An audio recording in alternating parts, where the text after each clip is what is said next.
Hello everyone, I'm Xiao Yu from Susan's family. Today, I'm going to introduce you to a design called So-Fu Mingyu top. For this electronic tutorial, you can search for susud.com to view it. This garment comes in two sizes. The crocheting method is roughly identical. The only difference is the row count and stitch count. Here, I will explain using the smaller size as an example. For the larger size, refer to the chart and previous demonstration for crocheting. The garment includes front pieces, back pieces, connecting, collar, edging and decorations. Let's start learning how to make the front piece. The front piece begins with a foundation chain. Work back and forth. It is divided into the body section, the chest piece and the left and right shoulder parts. Note that the left and right here refer to when the garment is being worn. Here, I'll demonstrate using a thicker yarn. For the specific yarn and crochet hook size, refer to the chart. Now, let's start with the foundation chain. Leave a tail and make a slip knot.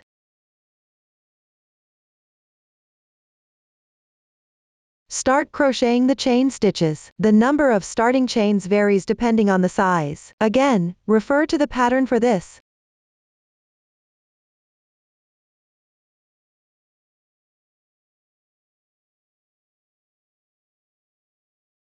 Since the number of starting chains is large, after completing the starting chains, remember to check the number of stitches. Alternatively, you can cast on a few extra stitches as backup. Once the starting chains are done, begin with the first row. Start with 1 DC2 in 1. That means crocheting 2 double crochets into the same position. Since this is the beginning of the row, start with 3 standing chain stitches.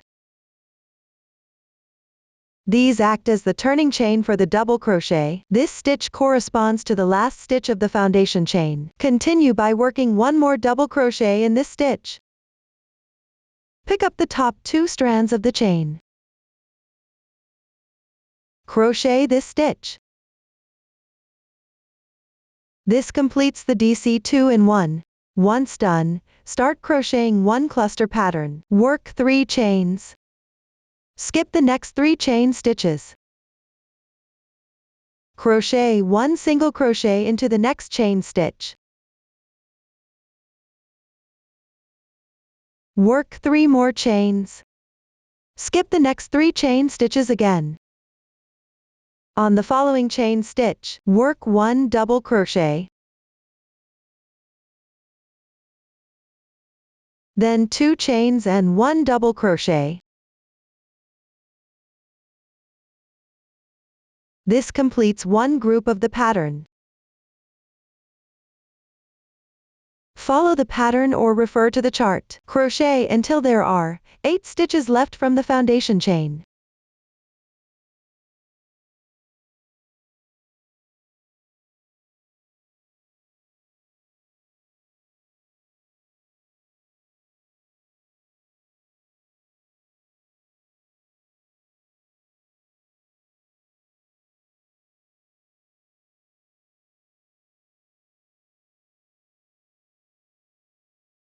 After completing, continue with 3 chains.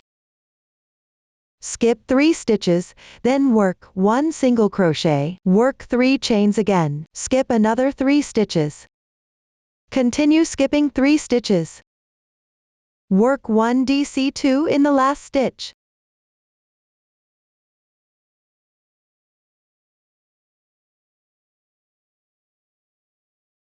If there are extra chains on the left side, you can simply undo them.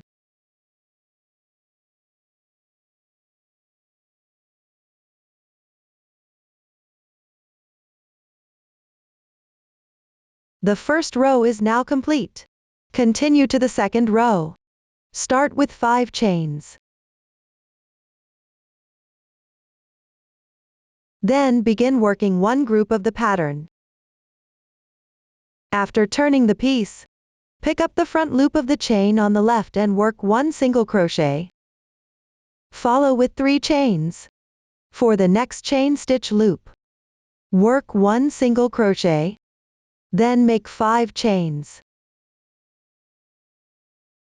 After completing this, one group of the pattern is finished. You can see that all the single crochets are worked into the V-shaped chain loops. Below the 5 chains corresponds to 1 double crochet, and then 2 chains with 1 double crochet. Follow the pattern and refer to the design below, or follow the chart to complete this row.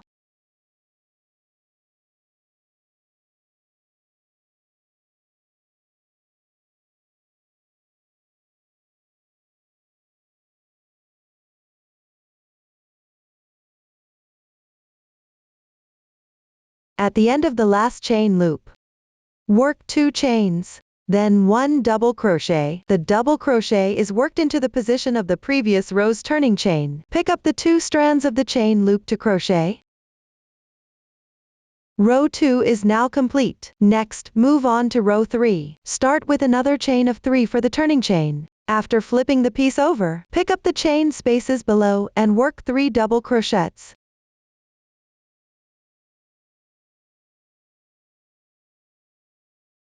Then start crocheting a group of patterns. Work 1 single crochet on the left chain braid. On the next chain braid, work a fan pattern with 7 double crochets.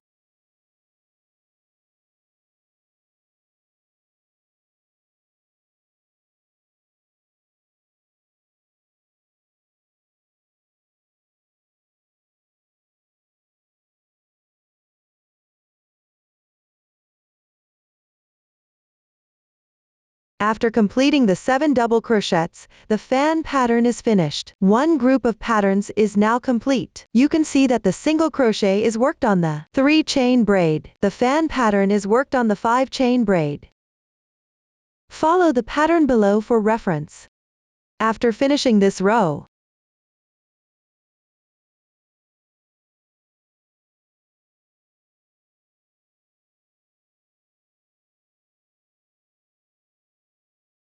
when you reach the last chain stitch position, pick up the chain braid and work 3 double crochets.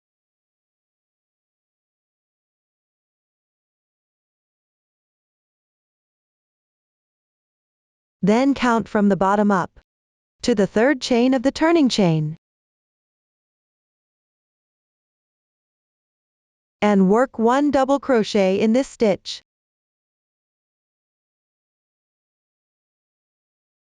The 3rd row is now complete. The row with the fan pattern is the right side of the garment, where the texture is clearer. The wrong side is more blurred.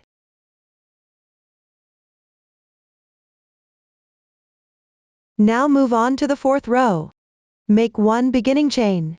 This serves as the turning chain for single crochets. The turning chain for single crochet doesn't count as 1 stitch. After turning the fabric piece, work 2 single crochets.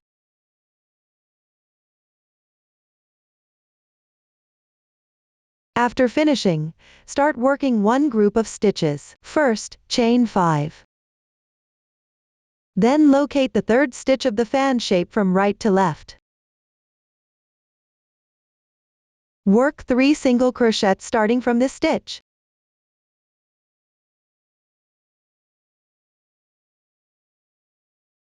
After completing this, one group of the pattern is finished. Here are 3 single crochets, worked on the middle 3 stitches of the fan shape. Between every 3 single crochets, there is an interval of 5 chains. Follow the pattern below according to the rule. Finish this row.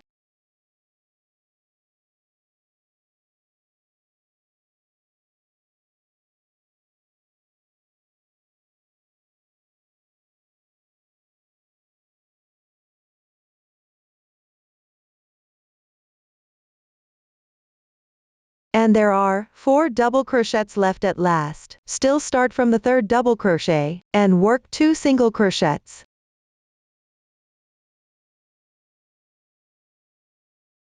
The 4th row is completed. Now, work on the 5th row. This row is worked in the same way as the first row. Start with 1 DC 2 in 1.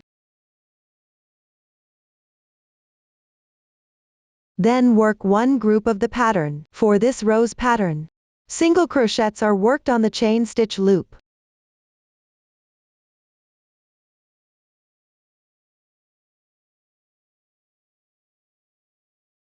Double crochets are worked on the middle stitch of the 3 single crochets below.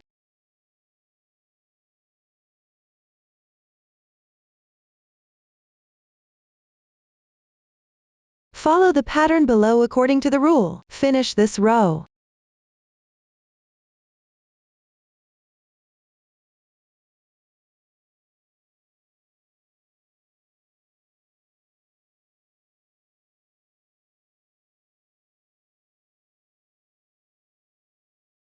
Pay attention to both ends of each row. They are actually symmetrical. So, work 1 DC2 in 1 on the last stitch.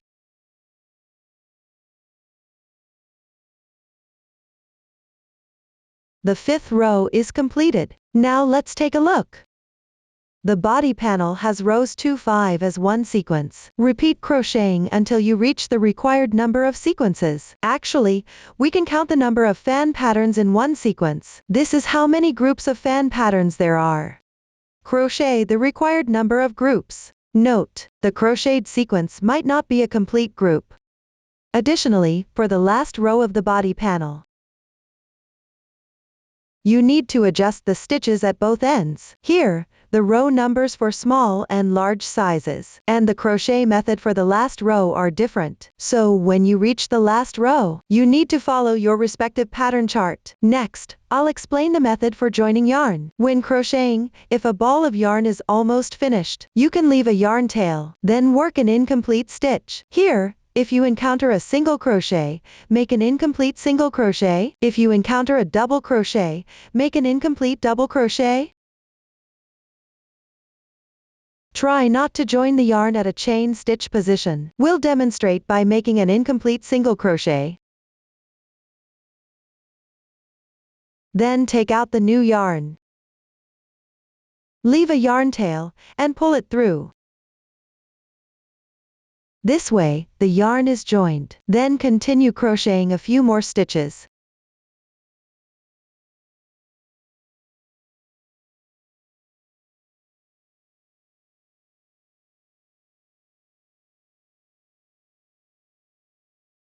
If you're crocheting a fan pattern, the yarn tail can be woven in above the crochet hook. For all other stitches, you can skip weaving in for now. After crocheting a few more stitches, locate the wrong side of the piece.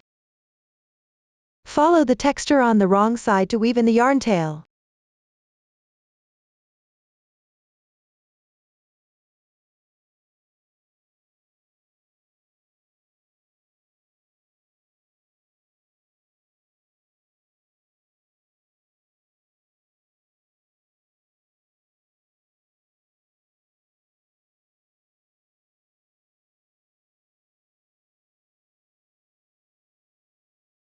You can weave it in for several stitches. Weaving it back a few stitches will make it more secure.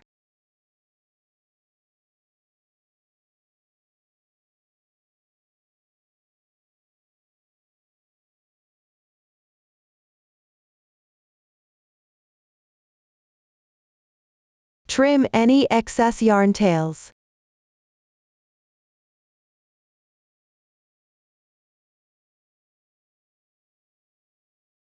This is the method for weaving in the ends. For any future situations where you need to weave in ends, you can refer to the demonstration shown here. Here's a small sample of what the body piece looks like when it's completed. Next, we'll move on to crocheting the chest piece. The first row of the chest piece involves decreasing stitches on both sides to create space for the cuffs. After working even for a few rows, you'll then increase stitches on both sides. The decreases here are achieved using the carrying yarn technique. By skipping certain patterns, the increases are formed by adding extra patterns. The positions and stitch techniques for increasing or decreasing vary depending on the size. For specifics, please refer to each respective size chart. For larger sizes, you may encounter HDC2 in 1. This involves working 2 half double crochets into the same stitch. The method is quite simple, so I won't demonstrate it separately. Note, when you reach the last row of the chest piece, you'll need to adjust the pattern in the middle. The specific adjustment method can also be found in the chart. Make sure you don't crochet incorrectly. Here, I'll demonstrate the carrying yarn technique using a swatch. First, secure the yarn tail by enlarging the loop. Pull the yarn through the loop. Slightly tighten it. This way, the yarn tail is settled. Now, let's start with the first row of the chest piece. I'll demonstrate using this sample swatch. The specific placement of stitches and stitch techniques are not referenced here. Locate the insertion point for the first stitch of the first row. Insert the hook and pull through the yarn that has been transitioned. Pay attention to keeping the carried yarn level with the fabric piece. Ensure the fabric doesn't shrink or pucker. Then, start crocheting the first stitch. After completing this stitch, check the carried yarn again. Just keep it level with the workpiece. For any subsequent rows, where you encounter the first stitch of the row and the last stitch of the previous row, for positions that are farther apart, adjust using the carrying yarn technique. That concludes the explanation of the chest piece section. Next, we'll learn about the left and right shoulder collar parts. Start by crocheting the neckline curve. This part involves decreasing stitches using carried yarn. Larger sizes may encounter DC2 tog. Afterward, increasing stitches will also be required. Smaller sizes may involve TR. Larger sizes may require SC2 in 1. While increasing stitches, you also need to crochet the sloping shoulder part. Here, all decreases are done using the carrying yarn technique. After completing the neckline curve, continue with carrying yarn for neckline decreases. The method has been demonstrated before. Just make sure the carried yarn stays level with the fabric piece. Below, we will learn about DC2 tog, the technique for treble crochet. The method for SC2 in 1 is to make 2 single crochets into the same stitch. It's relatively simple, so there won't be a demonstration. DC2 tog. Yarn over, insert the hook into the left stitch. Yarn over, draw the yarn through. Yarn over again, pull through the first 2 loops on your hook.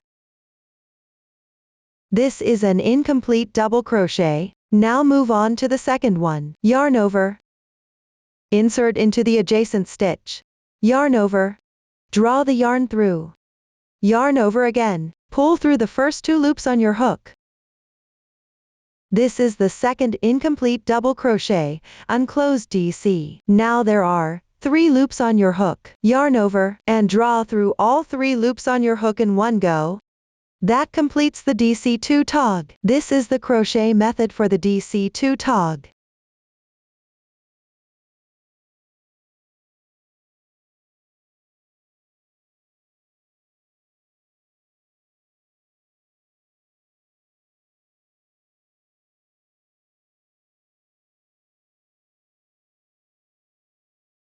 TR. Yarn over the hook twice. Insert your hook into the next stitch on the left. Yarn over. Draw the yarn through. Now there are 4 loops on your hook. Yarn over. Pull through the first 2 loops on your hook. There are 3 loops remaining on your hook. Yarn over. Pull through the first 2 loops on your hook. There are 2 loops remaining on your hook. Yarn over. Pull through the last 2 loops on your hook. 1 treble crochet is now complete.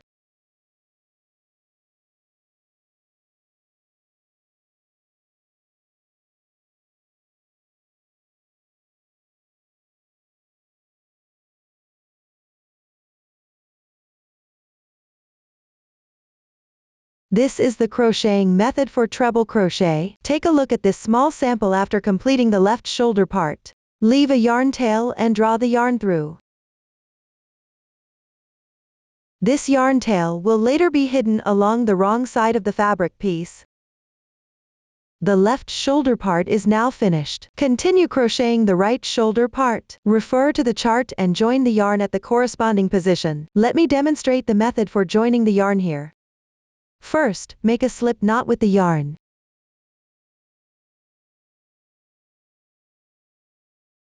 Insert the hook into the joining position. Draw the yarn through. That's how you join the yarn. Continue following the chart to complete the right shoulder part. Now we have finished explaining both the left and right shoulder parts. Next, Let's learn how to crochet the back piece. The back piece starts with the foundation chain. Crochet back and forth in rows. It is divided into the body section, the bust section, and the left and right shoulder parts. The crochet technique is almost similar to the front piece. The crocheting method has been explained earlier. You can follow the chart for crocheting. The new stitch you will encounter is the SC2 tog and the TR2 tog. Let's learn these stitch techniques first. Then refer to the chart and crochet. SC2 tog. Insert the hook into the left stitch. Yarn over and pull through. This is an incomplete single crochet. Insert into the adjacent stitch. Yarn over and pull through again. Complete the 2 incomplete single crochets. At this point, there are 3 loops on the hook. Wrap the yarn over the hook. Then pull the yarn through all 3 loops. Draw the yarn through. 1 SC2 tog is now complete.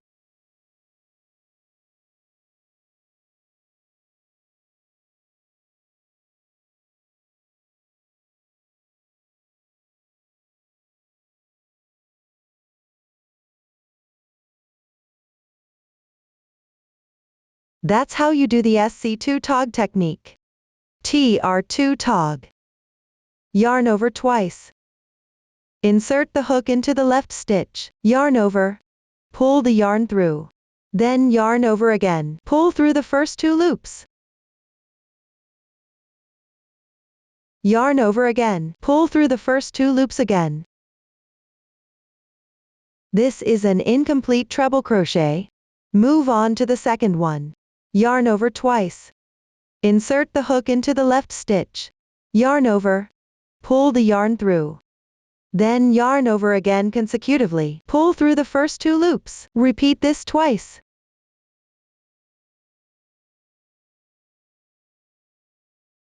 The second incomplete treble crochet is now finished. Now there are 3 loops on the hook. Yarn over. Draw through all loops on the hook. 1 TR2 tog is now complete.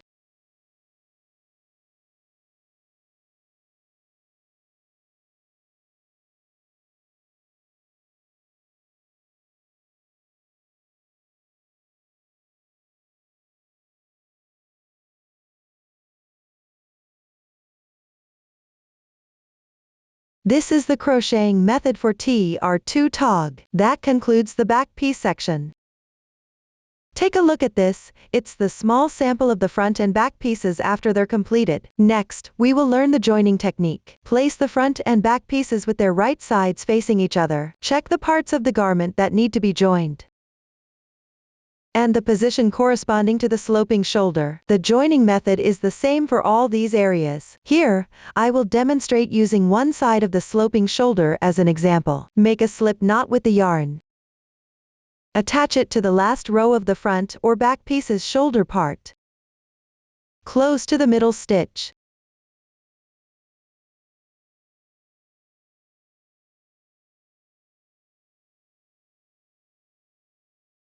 Crochet 1 chain stitch to secure. Then start joining. First, crochet 1 chain stitch.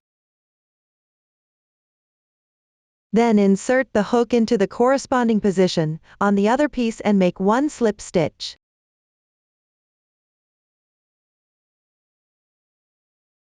Crochet 1 chain stitch. Continue and make 1 slip stitch in this fabric piece and 1 chain stitch. Pay attention to the insertion point of the slip stitch. Don't go too far, otherwise, the piece will not be flat. Then make another slip stitch at the corresponding position. 1 chain stitch. Take a look at the joining method. It alternates between slip stitches and chain stitches for crocheting. This is how the joining is done. Pay attention to the insertion point of the slip stitch. It should be in symmetrical positions on the front and back pieces, and make sure the gaps aren't too large. If they are, the fabric piece will pucker. Follow this process. Join the entire side.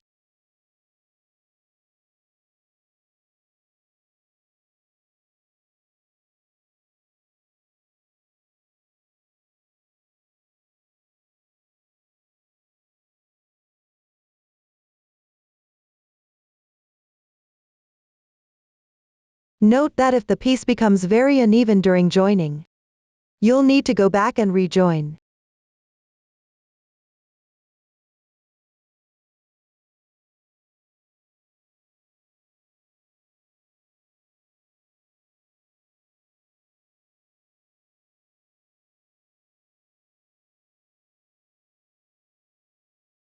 When joining and you encounter a carried yarn section, you can pick up the carried yarn and crochet the slip stitch together with it.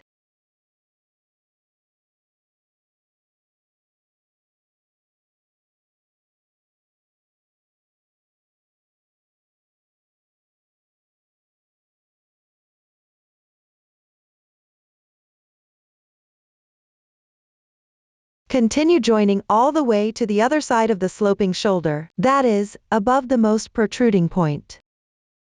Then fasten off the yarn and weave in the ends. This completes the joining for one side of the sloping shoulder. For the remaining side of the sloping shoulder and the joining of the body piece, refer to this demonstration for the joining process. That's all for the joining process. Next, let's learn how to crochet the collar. The collar is started by decreasing stitches at the neckline of the front piece and at the neck opening of the back piece. You'll work back and forth there. After that, crochet one round around the entire neckline. Below, please watch as I demonstrate. This is a sample after completing the front and back pieces. First, flip it to the right side.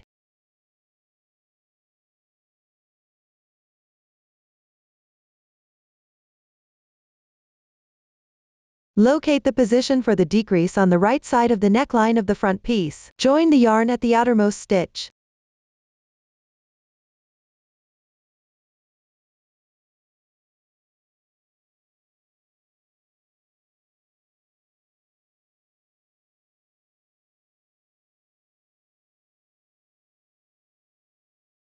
Start crocheting single crochets. The chart will provide the number of stitches to pick up on both sides of the front piece, as well as the number for the back piece. It also gives a reference for the stitch positions. Refer to the chart, or adjust based on the actual situation, and crochet the required number of stitches. Pay attention to keeping the fabric flat after completing it. Continue crocheting until you reach the outermost stitch on the left side of the neckline of the front piece.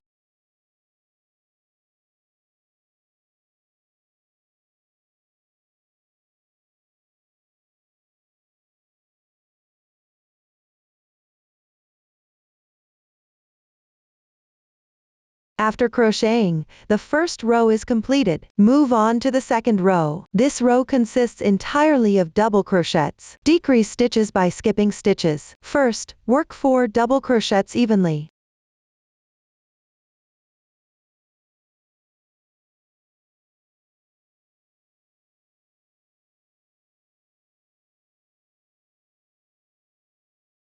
Then, skip 1 stitch. Start crocheting 7 double crochets in the next stitch.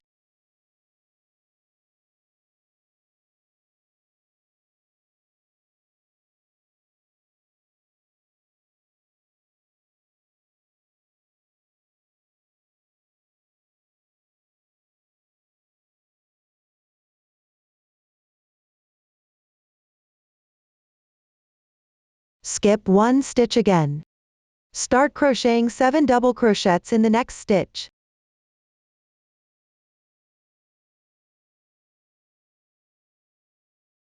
Take a look. The skipped stitch is where the decrease happens. All other positions are worked with corresponding double crochets. Everyone, refer to the chart and finish this row. Pay attention that there are more decreases at both ends of the row. When you reach the other side, make sure to reserve the correct number of stitches in advance. The method is relatively simple, so I won't demonstrate it further. Continue with the third row. Start with a DC2 tog. For the smaller size, work 1 more double crochet. For the larger size, no crocheting is needed. Next is a 1/2 RCDC. The technique for this stitch is as follows. First, count 3 stitches to the left. Work 1 double crochet in that position. Then, yarn over. Insert your hook into the second stitch on the right. Wrap the previous double crochet. Work another double crochet.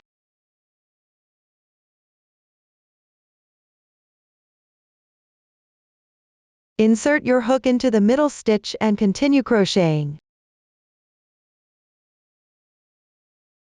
This completes the 1/2 RCDC. Repeat this stitch technique. Finish crocheting this row. Pay attention to the last few stitches and refer to the chart for guidance.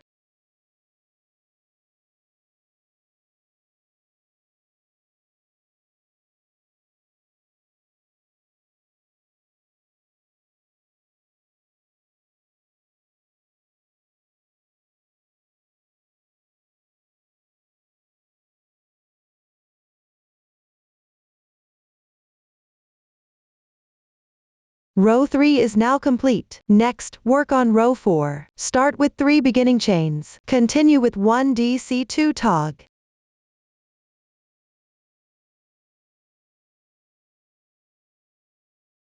Then, correspondingly make double crochets. Match the pattern and continue crocheting double crochets. Then correspondingly make double crochets. Crochet until there are 3 stitches remaining. After completing, work a DC3 tog. Start with 3 incomplete double crochets.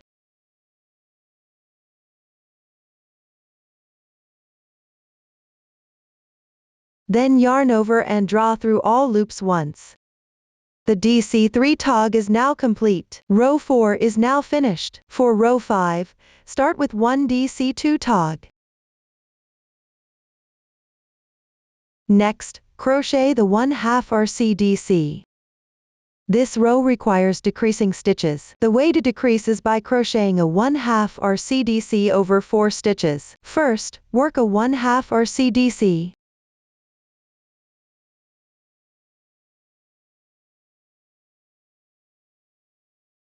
Next, crochet a 1/2 RCDC with a decrease. Count 4 stitches from the left.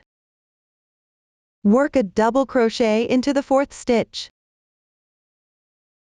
Then work a double crochet into the 3rd stitch on the right side.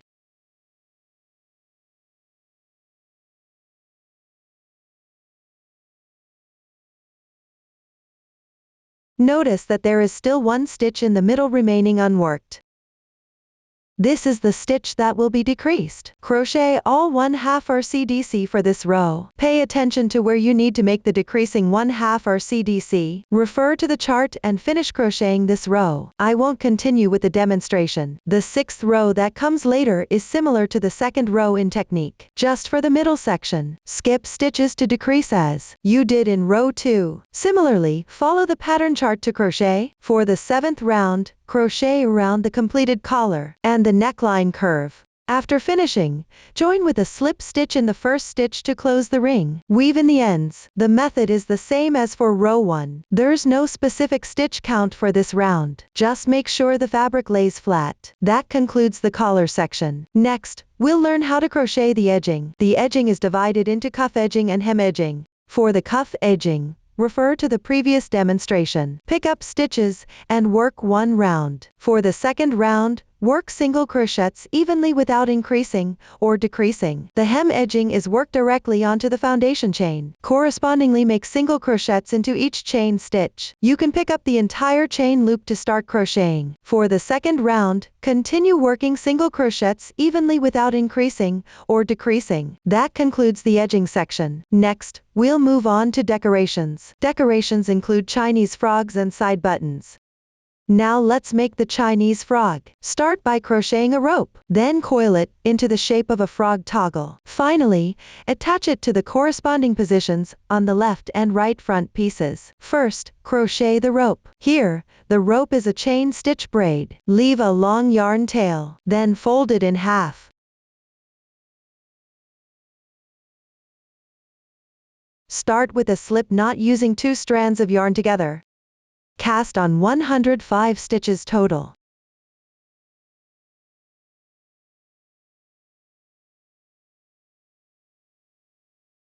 Since the crochet hook is slightly finer here, If it's difficult to pull through while crocheting, you can enlarge the loops just a little bit. Then pull the loop through.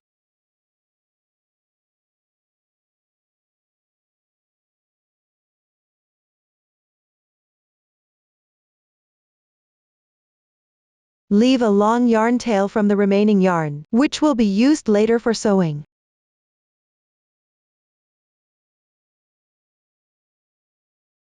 The rope is now ready. Next, let's learn how to make the Chinese frog. There are 2 frogs in total. One has a slightly bigger buttonhole, and the other needs a button sewn on. The making method for both is almost the same, except for the different sizes of the loops reserved. First, pick up the rope. Reserve a small section at one end. Start by wrapping it in a figure 8 pattern around 2 fingers. Then take off the loop from the top. This top loop will become the buttonhole position. You need to reserve this beforehand. Its size should be slightly larger than the button, if you don't need a buttonhole. Simply make this loop smaller. Continue wrapping around this loop. Start the figure 8 yarn over. Shape it into a Chinese frog. Press the yarn above the loop slightly. You can tighten it a little bit more.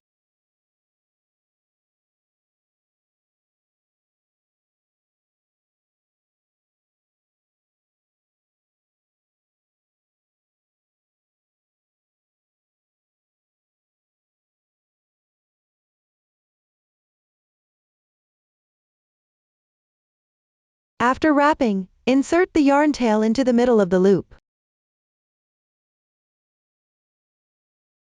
Pull out the rope.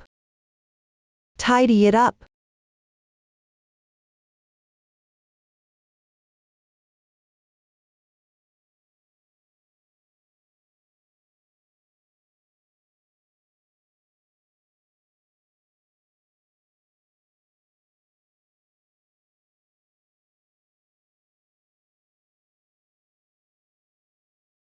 Now you've made one Chinese frog.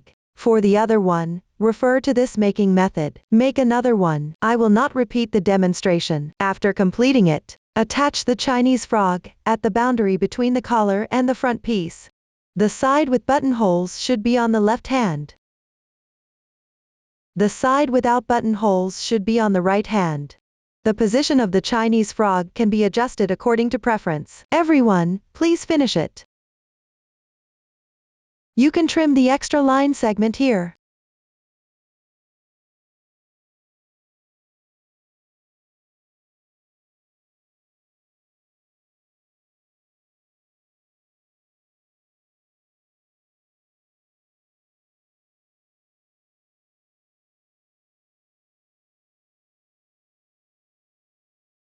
Weave in the yarn tail under the Chinese frog and start sewing. There are no specific requirements for this part of the sewing. Just make sure it's secured tightly.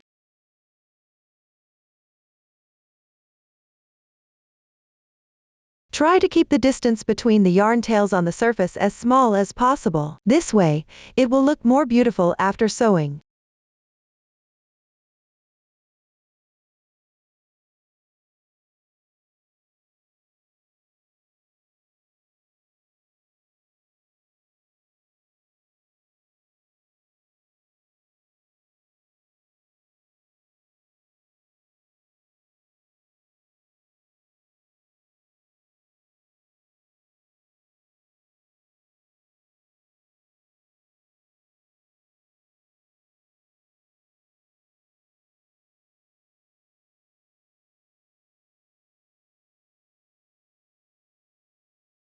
After securing it well on the Chinese frog without a buttonhole, sew a button onto the position of the small circle.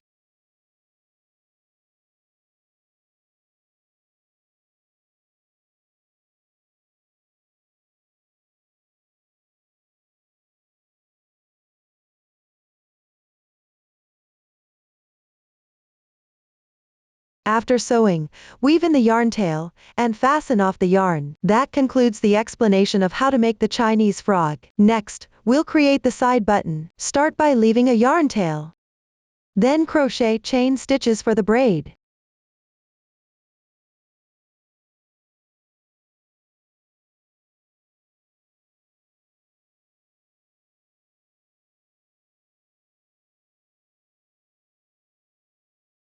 Make the length of the chain slightly longer than the body piece.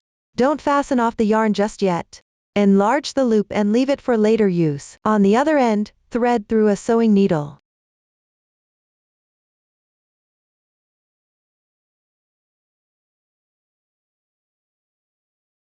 From the side seam, where the front and back pieces are joined, sew upward with a running stitch. Divide the side into 4 parts.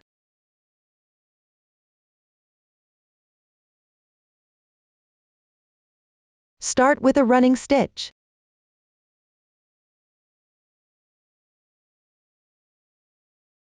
Try to keep the spacing between stitches consistent. When you reach the 1/4 point, thread on 1 purl button.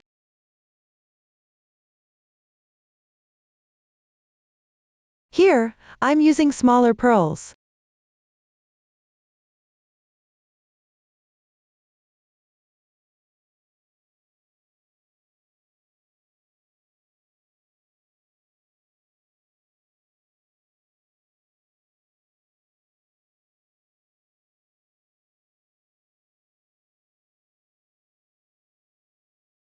Continue stitching downward.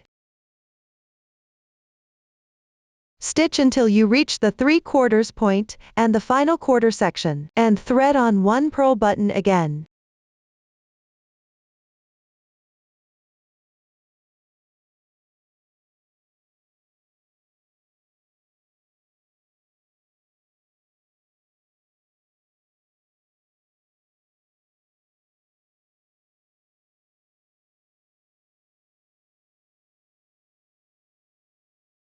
This is just a small sample for demonstration purposes, so only 2 pearls are threaded here. In practice, you should sew 3 pearls on the side.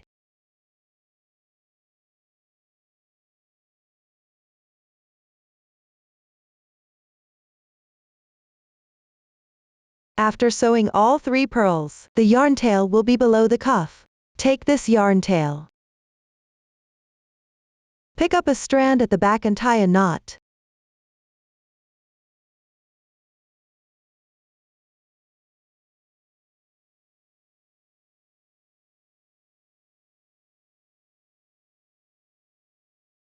Then weave in the tail to hide it.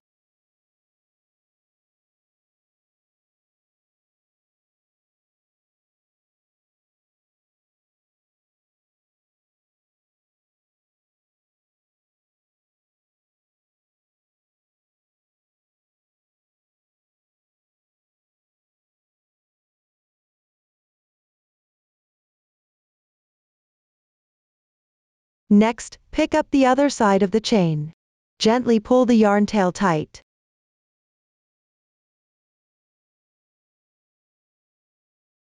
So that the side is gathered slightly.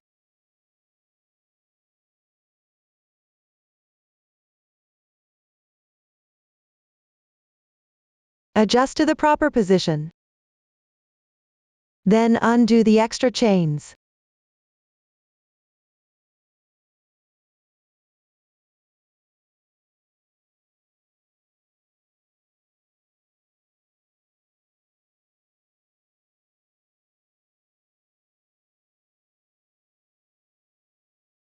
Leave a yarn tail and cut the yarn.